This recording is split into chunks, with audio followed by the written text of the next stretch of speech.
কি অবস্থা সবার? আশা করি সবাই ভালো আছো। আজকে একটা বিষয় নিয়ে আলোচনা করব, সেটা হচ্ছে ডিভিএম না অ্যানিম্যাল হাজবেন্ডারি। এই দুটো সাবজেক্ট কি আলাদা নাকি সেম? সেম হইলে কীভাবে সেম হইতে পারে, অথবা ডিফারেন্স হইলে কোন কোন জায়গায় ডিফারেন্স আছে, এগুলো নিয়ে আমরা আজকে একটু বিস্তারিত আলোচনা করব। প্রথমে বলে রাখি অ্যানিম্যাল সায়েন্স। দেখো, প্রাণী নিয়ে যে পড়াশোনা বা স্টাডি তাকে বলা হয় কি অ্যানিম্যাল সায়েন্স অথবা ভেটেরিনারি সায়েন্স।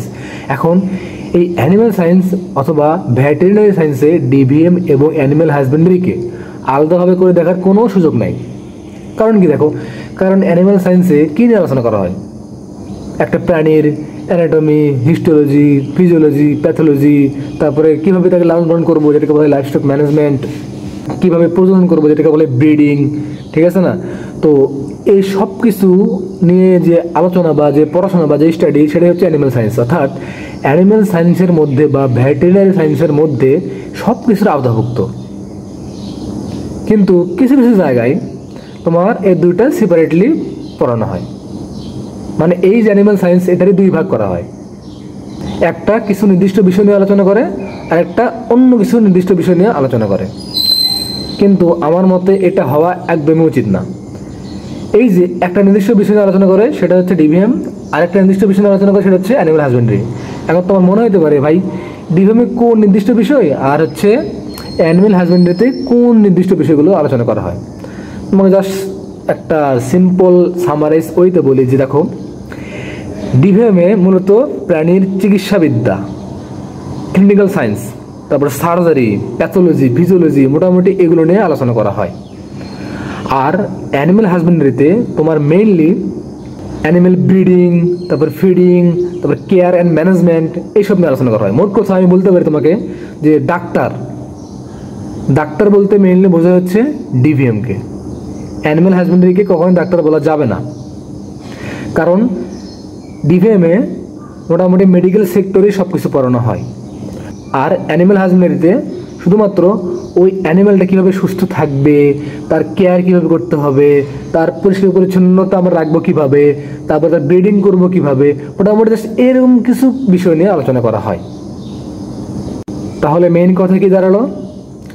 মেইন কথা এটাই দাঁড়ালো যে ডিভিএম এবং অ্যানিম্যাল হাজবেন্ডারি এই দুইটাকে একসাথে পড়ানো উচিত, কারণ দুটাই অ্যানিম্যাল সায়েন্স, দুটাকে কখনো আলাদাভাবে দেখানো উচিত না।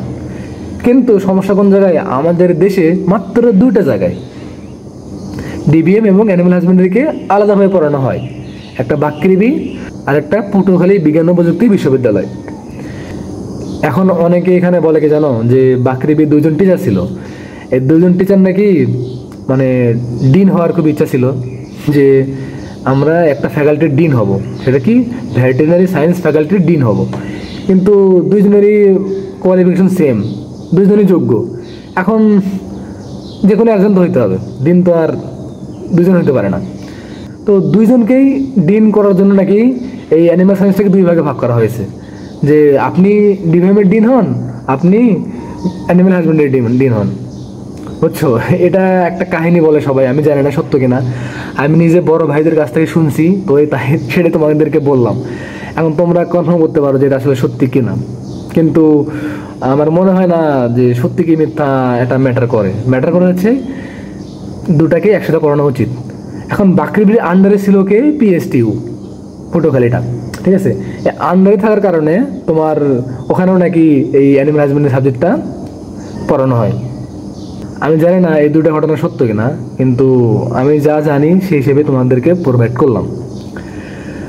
তো মাত্র দুইটা জায়গায় এই অ্যানিম্যাল সায়েন্সকে বা ভেটেরিনারি সায়েন্সকে আলাদাভাবে পড়ানো হয়, একটা হচ্ছে পটুয়াখালী, একটা হচ্ছে ময়মনসিংহ, ঠিক আছে। আর বাংলাদেশের বাকি যে কয়েকটি কৃষি ইউনিভার্সিটি আছে কৃষিগুচ্ছের মধ্যে অথবা বাইরে, সেখানে শুধুমাত্র ডিভিএমই ডিগ্রি। এখনই বলতে পারো, ভাই শেরে বাংলা তো দেখলাম এএসভিএম, ওটা আবার কি? ঠিক আছে না, এরকম কয়েকটা জায়গা আছে বা কয়েকটা ইউনিভার্সিটি আছে, যেমন শিকৃবি, তারপরে সিলেট কৃষি বিশ্ববিদ্যালয়, এরকম কয়েকটা ইউনিভার্সিটি আছে যেখানে ডিগ্রি নাম ডিভিএম, কিন্তু পড়ানো হয় একটা ফ্যাকাল্টির নামে। যেমন আমাদের সিলেট কৃষি বিশ্ববিদ্যালয়ে ফ্যাকাল্টির নাম কি? Veterinary animal and biomedical sciences. ঠিক তেমনই স্বীকৃতির নাম কি? Animal science and veterinary medicine.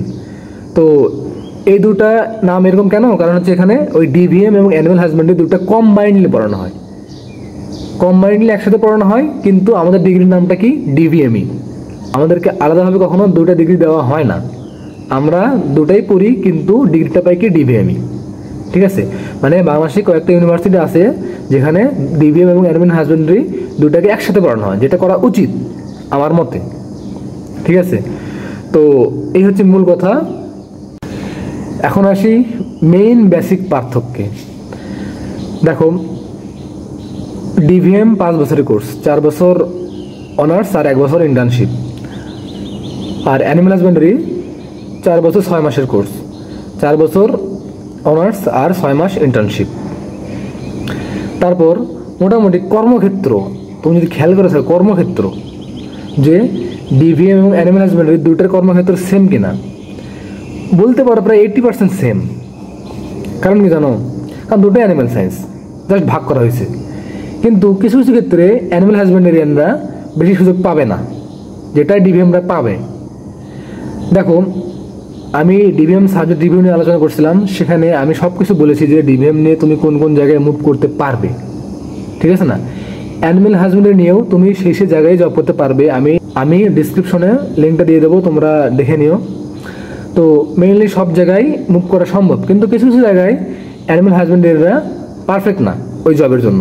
যেমন দেখো, ক্লিনিক্যাল সায়েন্স বা চিকিৎসা ক্ষেত্রে একটা অ্যানিমেল হাজবেন্ডারিয়ান কখনো একটা রোগের ট্রিটমেন্ট করতে পারবে না বা সার্জারি করতে পারবে না। ধরো একটা পশুর খুবই খারাপ অবস্থা, যেখানে সার্জারি ইম্পর্টেন্ট বা সার্জারি করতে হবে, ডেলিভারি হচ্ছে না, সার্জারি করতে হবে, একটা অ্যানিমেল হাজবেন্ডারিয়ান কখনো এটা করতে পারবে না।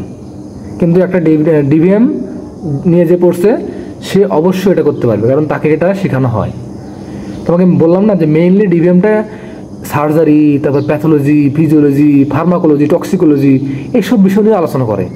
কিন্তু অ্যানিমেল হাজবেন্ডারি শুধুমাত্র animal breeding, care and management এগুলো নিয়ে আলোচনা করে।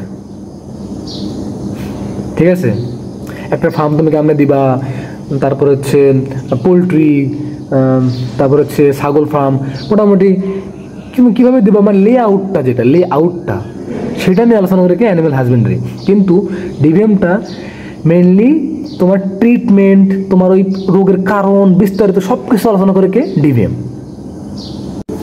আরেকটা কথা দেখো, যারা ডিভিএম নিয়ে পড়াশোনা করছে তারাই শুধুমাত্র নামের আগে ডাক্তার লিখতে পারবে, কিন্তু যারা অ্যানিমেল হাজবেন্ডারি নিয়ে পড়াশোনা করছে তারা নামের আগে কখনো ডাক্তার লিখতে পারবেন না। আর ডিভিএম নিয়ে পড়াশোনা করছে যারা, তাদেরকে বলা হয় ভেট, কিন্তু অ্যানিমেল হাজবেন্ডারিয়ান এরা নট ভেট। কর্মক্ষেত্রে বেশি কোনো ডিফারেন্স নাই, এটাতেও বিশেষ আছে, তুমি এটাতেও বিশেষ দিতে পারবা, সেম কোটা আছে। তুমি এখানেও ডিএলএসে জব করতে পারবা, এখানেও জব করতে পারবা, কোনো সমস্যা নাই। ঠিক আছে না? তো মেইনলি তোমার কর্মক্ষেত্রে যদি আমি বলি, আমি যেগুলো বলেছিলাম মোটামুটি সেগুলোই তুমি অ্যানিমেল হাজবেন্ডারি এবং ডিভিএম নিয়ে করতে পারবা। ঠিক আছে, কিন্তু ওই যে বললাম জাস্ট খালি কিছু বেসিক পার্থক্য থাকবে, কারণ একজন রিয়েল ডাক্তার আর একজন জাস্ট খালি কেয়ার অ্যান্ড ম্যানেজমেন্ট। ঠিক আছে না? তো এটাই হচ্ছে মেইন পার্থক্য। আমি অ্যানিমেল হাজবেন্ডারিকে কখনো ছোটো করে দেখতেছি না, কারণ দুইটাই আমাদের পার্ট, অ্যানিমেল সায়েন্সের পার্ট। ঠিক আছে না? কিন্তু আমার মতে এই দুইটাকে একসাথে পড়ানো উচিত। যেমন আমাদের সিলেট কৃষি বিশ্ববিদ্যালয়ে আমরা এটাকে একসাথে পড়ি, আমরা অ্যানিমেল ব্রিডিংও পড়ি, আমরা কেয়ার অ্যান্ড ম্যানেজমেন্টও পড়ি, আমরা ওদিকে সার্জারি পড়ি, ফার্মাকোলজি পড়ি, টক্সিকোলজি পড়ি। ঠিক আছে, সব কিছু মোটামুটি আমরা পড়ি। তো আশা করি তোমরা ডিভিএম এবং অ্যানিমেল হাজবেন্ডারির মধ্যে বেসিক যে পার্থক্যটা এটা বুঝছো। তাও যদি কোনো সমস্যা থাকে আমাকে কোশ্চেন করো কমেন্ট বক্সে, আমি সবগুলো রিপ্লাই দেবো। ঠিক আছে।